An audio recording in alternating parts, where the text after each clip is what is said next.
From a young age, Hazel Bennett never quite fit into the well-ordered puzzle of the Bennett household in Rockfield, Minnesota. While her father, Roger Bennett, was a no-nonsense accountant who swore by the formula good college, stable job, retire on time, and her mother, Linda, a hospital administrator, valued practicality and predictability. Hazel moved to a rhythm all her own, fluid, vibrant, and far too whimsical to be considered reasonable.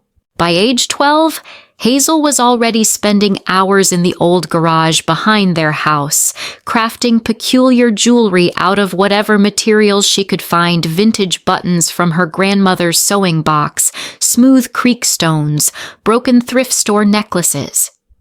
Roger chalked it up to a weird phase she'd surely outgrow.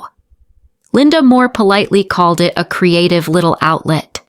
But when Hazel's obsession only deepened over time, their tolerant smiles started giving way to quiet disapproval. Only one person in the family didn't try to change her grandma, June Carter.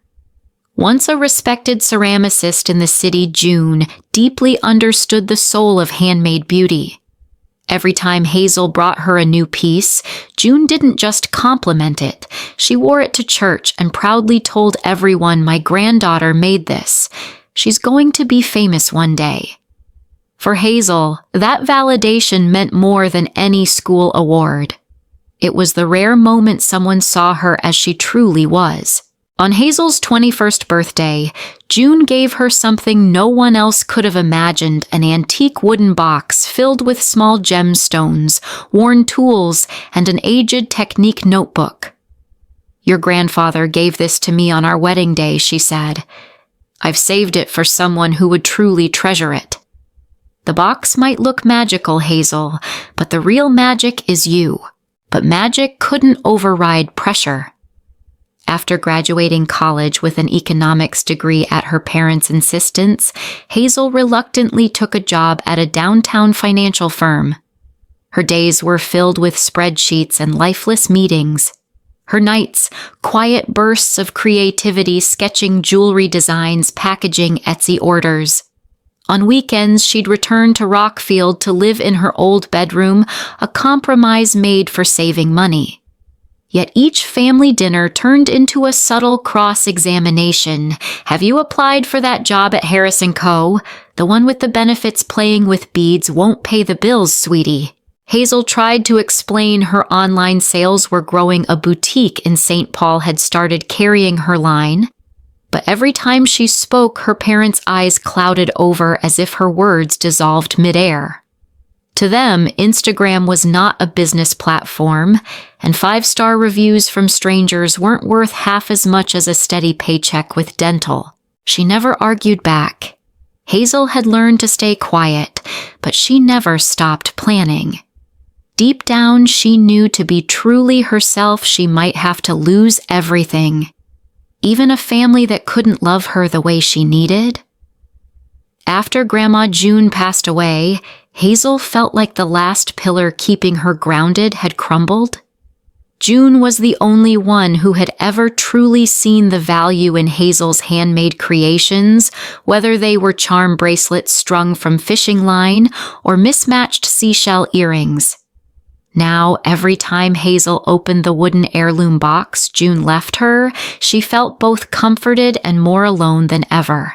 Hazel still lived in Rockfield in her childhood bedroom, trying to save every penny to move out.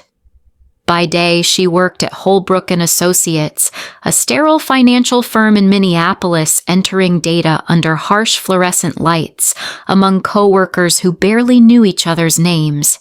But by night, she came alive, sketching new designs on her sticker-covered laptop, fulfilling Etsy orders, handcrafting jewelry for strangers who'd begun discovering her online. Despite her exhaustion, Hazel felt restored by small things, setting a single amethyst in a pendant, wrapping orders in craft paper, sealing them with "From June's Legacy," made with love. She'd named the brand after her grandmother, hoping to keep her spirit alive. It wasn't wildly successful yet, but orders were growing steadily. A small boutique in the Arts District of St. Paul had reached out about carrying her line. Hazel was both nervous and thrilled. Maybe her parents would start seeing this as something real. That hope was crushed at Friday dinner. Linda set down the roast and casually asked Hazel, "Have you thought about applying to that entry-level position at Harris & Co.? Much more stable." "I've got a few things in the works already," Hazel replied gently. "There's a boutique interested in my pieces, and Etsy sales are up." Roger didn't even look up from his paper. "That's a hobby, Hazel. You don't build a future on hobbies." "I made around $300 last month," she offered. "I think I could." $300, he set his paper down. "Hazel, that won't feed a cat. That's not a business, that's a glorified garage sale," Linda added in her softest, sharpest tone. "Sweetheart, if you really had talent, someone would have discovered you by now." That cut deep, not because it was new, but because it came from the woman who used to kiss her forehead every school morning and call her my creative girl. "I have a plan," Hazel said, trying to keep calm. "If things stay steady, I could rent a small studio in a few months and go full-time." Roger gave a dry laugh. "If you like plans, you should go into project management, not bead stringing." Hazel clenched her hands under the table. To them, everything she loved was just pretend. Every calculated step she took was dismissed as childish dreaming. They didn't care where she was going, only that it wasn't where they'd gone. She excused herself after dinner, retreating to her room. She opened the wooden box from Grandma June. Inside a string of blue beads she'd been saving for a special design. That night she finished it, a necklace called Ocean Memory. She didn't know it would later symbolize a new beginning. She only knew that even in a house full of pressure, she could still make something beautiful. And that would never be just a hobby. The final storm started like any ordinary dinner. Hazel had been preparing for this moment for weeks. She'd rewritten her business plan 3 times, printed Etsy sales charts, listed boutique collaborations, and even drafted a projected growth timeline. That night, as Linda pulled lasagna from the oven, Hazel took a breath, placed the folder on the table, and said clearly, "I've decided. Next month I'm leaving Holbrook to pursue June's legacy full-time." Silence. 1 second. 2. Then Roger slammed his fork down so hard the cutlery rattled. "You're quitting a perfectly good job for that little trinket hobby," he growled, his face turning crimson.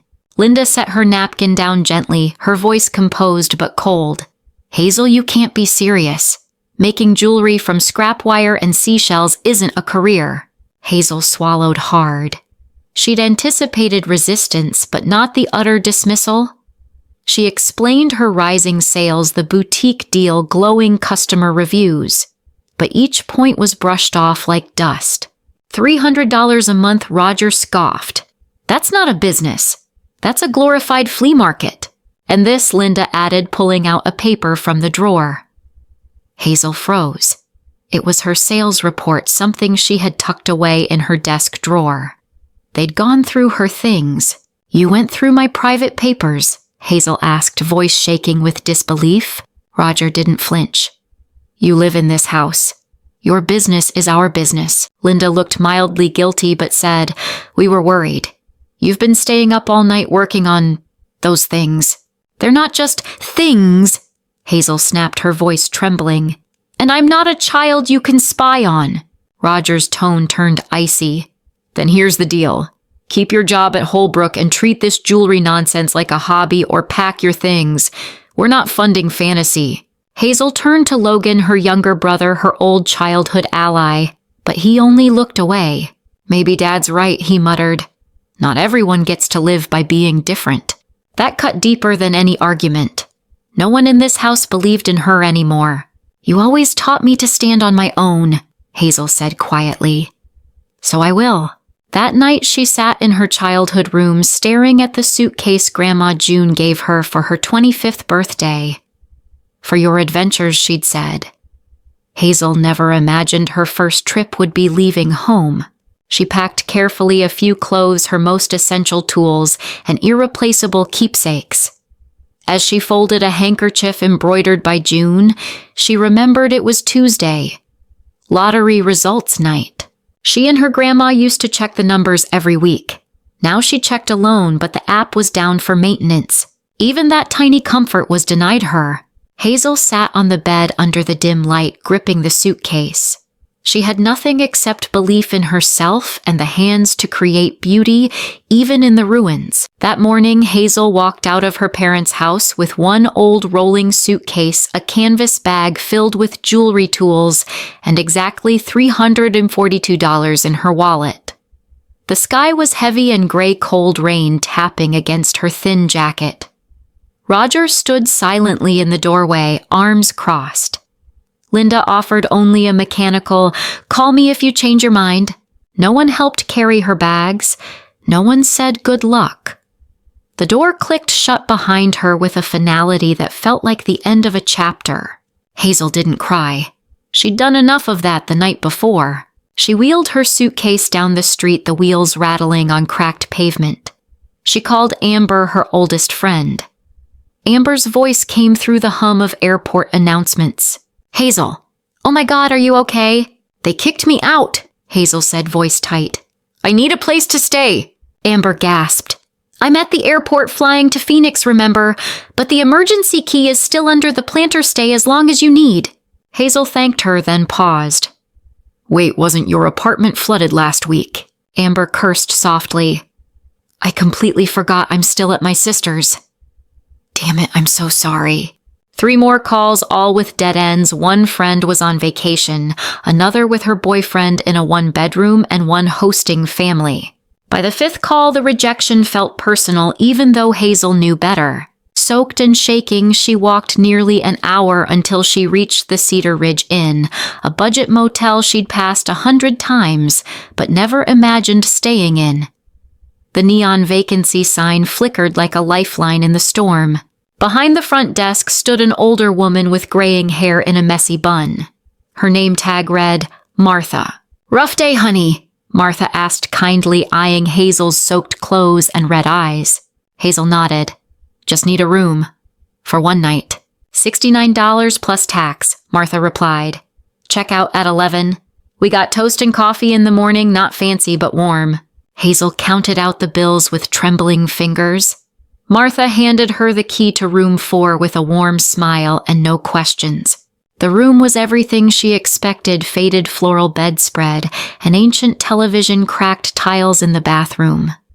But it was clean and dry. In that moment, it felt like a palace. Hazel peeled off her wet clothes and stood in the hot shower for what felt like forever, letting water and tears blend.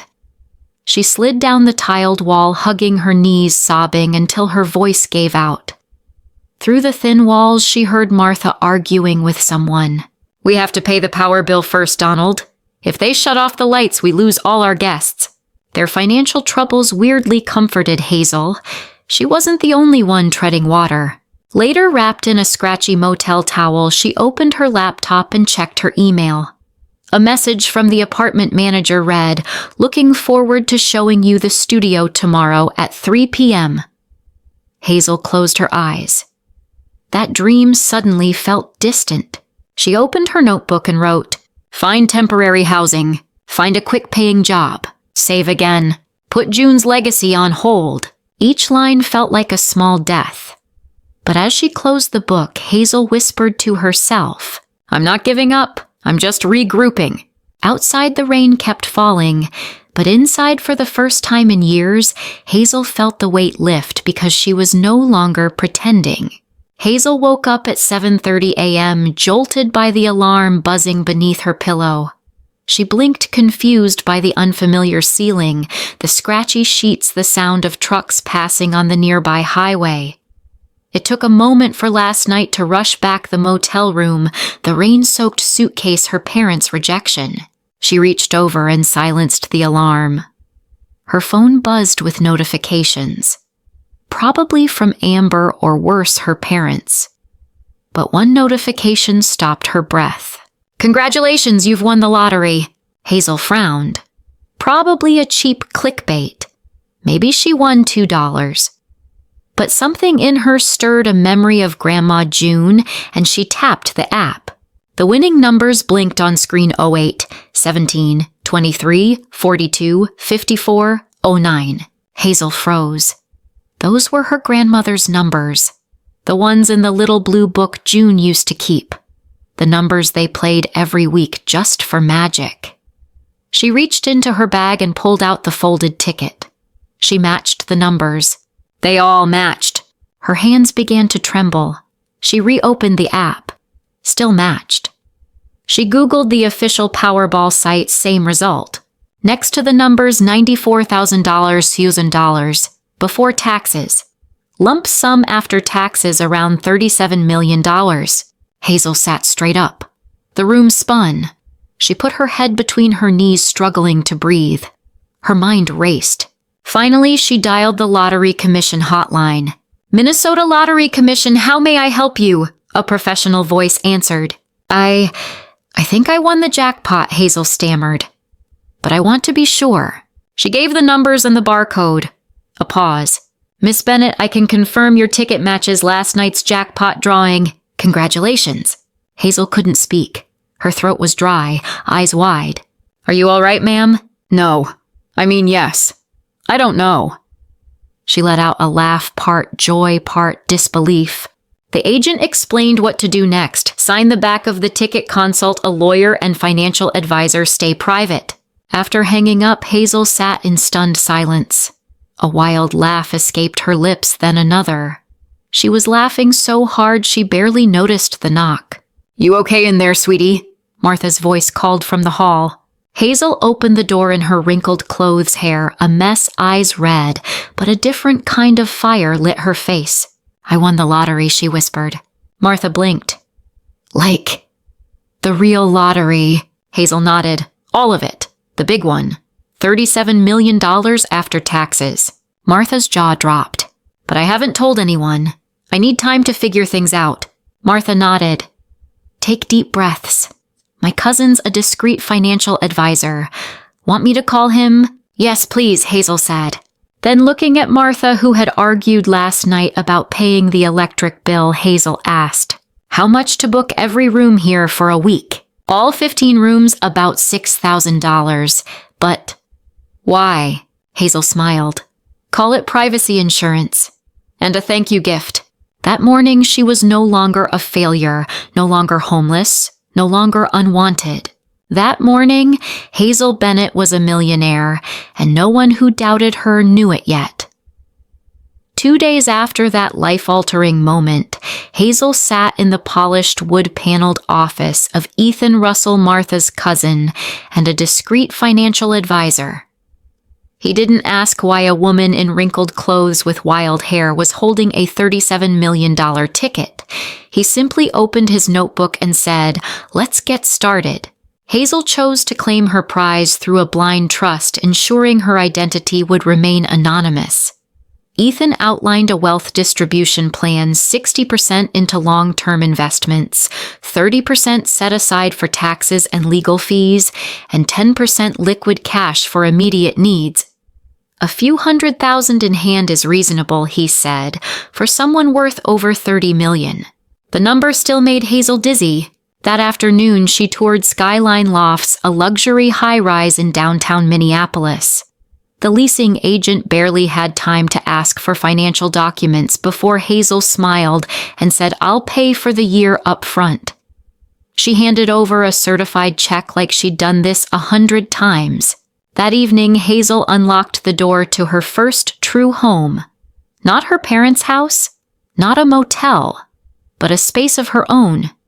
She bought essentials: new clothes, soft pajamas, a basic table, a high-performance laptop, and finally a premium handcrafted jewelry toolkit. Every item was delivered under her trust's name. No one knew who she really was. Hazel returned once more to Cedar Ridge Inn, not to stay, but to fulfill a promise. Rebecca and Donald, the motel owners, were stunned to receive a letter their mortgage had been paid in full by an anonymous donor. When Hazel dropped by to say goodbye, Martha gave her a knowing smile.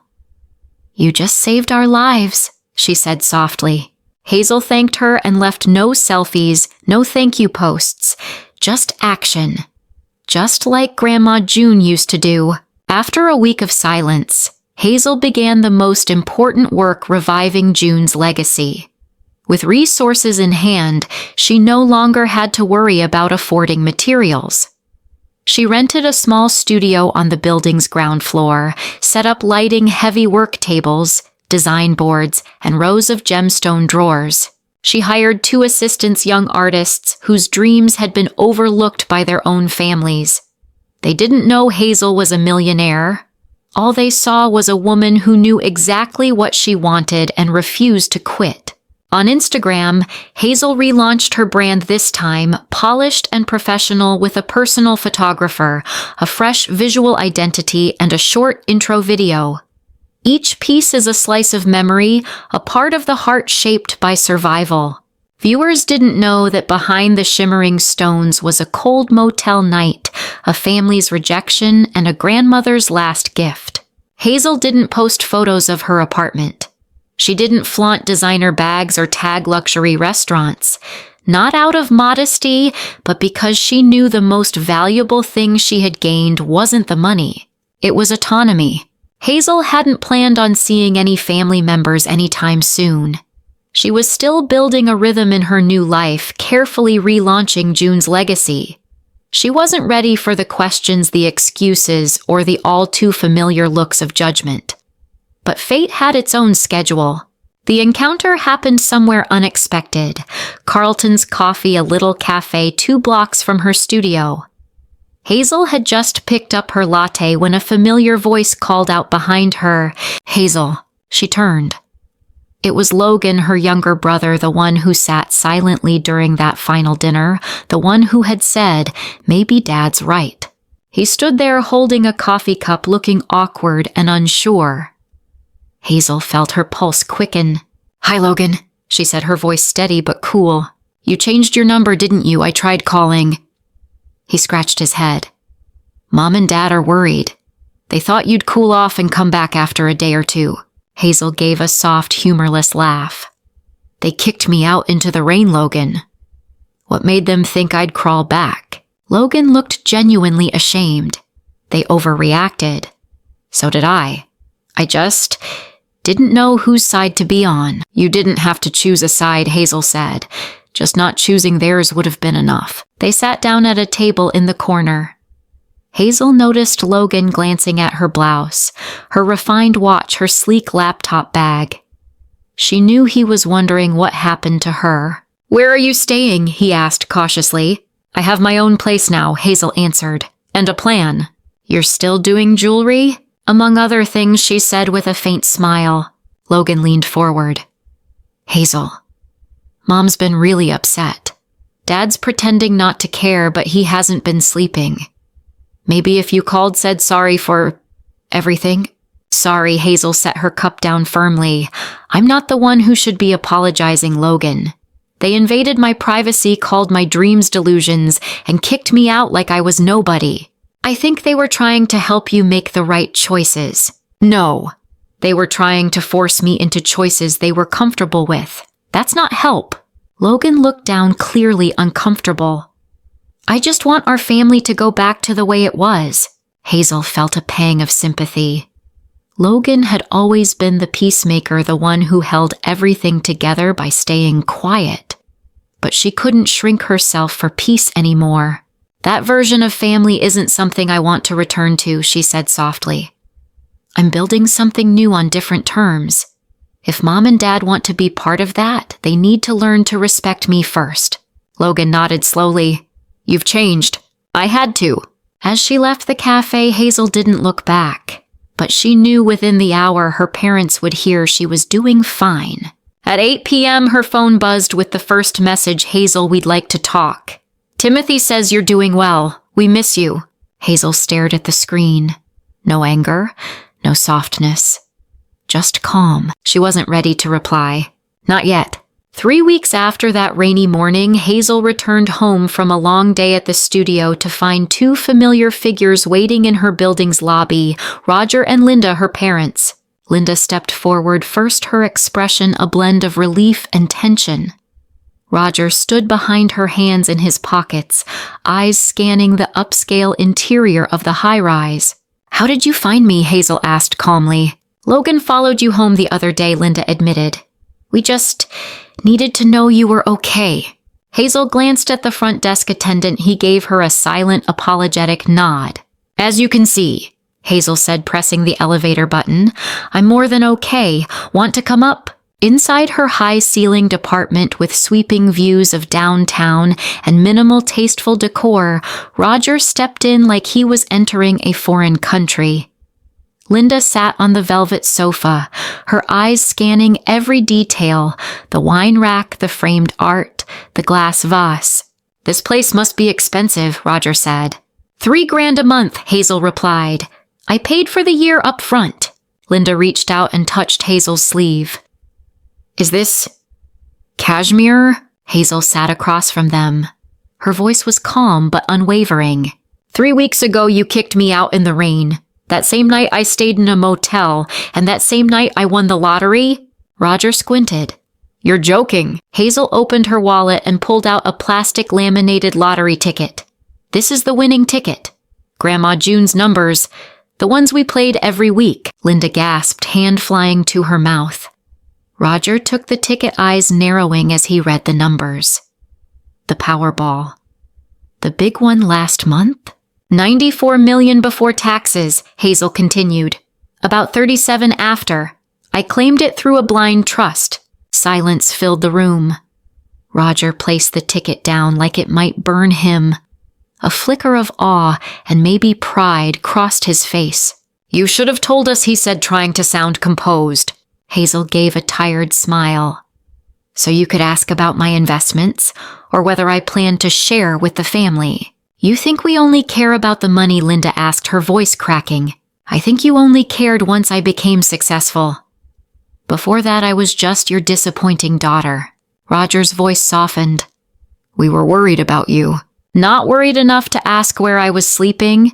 Just worried when Logan said I was doing well. So tell me, are you here for me or for the money?" Another pause. "What do you want from us, Hazel?" Roger finally asked, genuinely. Hazel straightened. "I want you to admit that kicking me out was wrong. Not just a lesson, but wrong. I want your respect. I want clear boundaries. This money, it's mine. I don't owe anyone." Linda nodded slowly, tears forming. "You're right. I'm sorry for not seeing what you were building." Roger cleared his throat. "I never really looked closely at your work. But the necklace your mom wore today, it's beautiful. You made it, didn't you?" Hazel nodded. "It's called Ocean Memory, lapis lazuli, Grandma's favorite stone." Roger gave a small nod, the emotion evident. "I'm hosting a family dinner Saturday," Hazel said. "If you want to start over, come. But not to fix me. To know me." As they left, Hazel stood still, watching the door close behind them. For the first time, she wasn't being judged in her own space. She was the host now and the one holding the power to choose. The family dinner happened on a quiet Saturday evening in Hazel's apartment, the space she had personally curated, from mismatched ceramic plates to wildflower arrangements. No one else dictated the tone of this home but her. Linda arrived first, holding a homemade apple pie, the same kind Hazel used to love as a child. Roger came shortly after, dressed in his usual pressed shirt and khakis, carrying a bottle of red wine like he was visiting a high-stakes client. Logan brought someone new, Rachel, his new girlfriend, a free-spirited painter Hazel had never met before. The beginning was awkward, like people relearning how to speak after years of silence. But Hazel wasn't looking for old comfort. She was looking for a new kind of connection, one built on respect, not expectation. Roger asked about the business in a polite, measured tone, careful to avoid phrases like net margins or depreciation schedules. Linda brought a photo album, flipping through pages with the quiet message, "I kept everything." Logan, surprisingly supportive, shared that Rachel had also been dismissed by her family for pursuing art. No one mentioned the lottery winnings. No one asked Hazel what she planned to share. They just ate, talked, and tried. And for Hazel, that was enough to call it a beginning. Weeks later, Hazel officially launched the June Carter Foundation, named after her grandmother. Its mission to support young artists lacking family backing. Rachel became one of the first recipients of a micro-grant. Logan offered to help manage the foundation's finances. "Not because you need it," he said, "but because I want to see what you're building. Go further." Linda enrolled in a beginner pottery class. She sent Hazel photos of her first wobbly creations with a note, "Not as beautiful as yours, but now I get why you love it." Roger remained Roger. He occasionally said things like, "You could optimize your profit margins more." But each time he stopped himself halfway. Hazel would just smile. Her family didn't transform overnight, but they were evolving bit by bit. Not because she demanded it, but because she had given them a new framework to see her clearly. Hazel never forgot that rainy night, but now when she looked back, it no longer hurt. She simply saw a woman who walked away from a locked door and stepped into the life she was always meant to live. 1 year after that rainy night, Hazel stood inside North Loop Gallery, where her first official collection, Fragments of June, was on display. Each handcrafted piece of jewelry drew from memory's loss and rebirth. The room glowed under warm golden light. Strangers paused before each creation, absorbing the stories behind lapis lazuli stones and silver rings shaped like whirlpools. Hazel stood off to the side, not as CEO, not as lottery winner, but simply as an artist. Just herself. Roger and Linda were there, quietly standing side by side. They didn't try to correct her anymore. They learned to observe. Logan and Rachel helped serve wine, laughing with guests like it was their usual Saturday night. Martha and Gary Dean, the motel owners, had front row seats. When they entered, Hazel gave them a soft nod. No words, just gratitude. Some old acquaintances who had once dismissed her now sent messages, "Proud of you," but Hazel no longer needed that validation. She understood her worth wasn't measured in others' eyes, but in her own choices to live true to what she believed, even if it meant walking alone. She thought of Grandma June, the woman who used to slip coins into her hands to buy materials. June never lived to see Hazel succeed, but she believed in her when no one else did. And now Hazel lived as a quiet answer, not just for her grandmother, but for herself. Wealth no longer made Hazel feel powerful.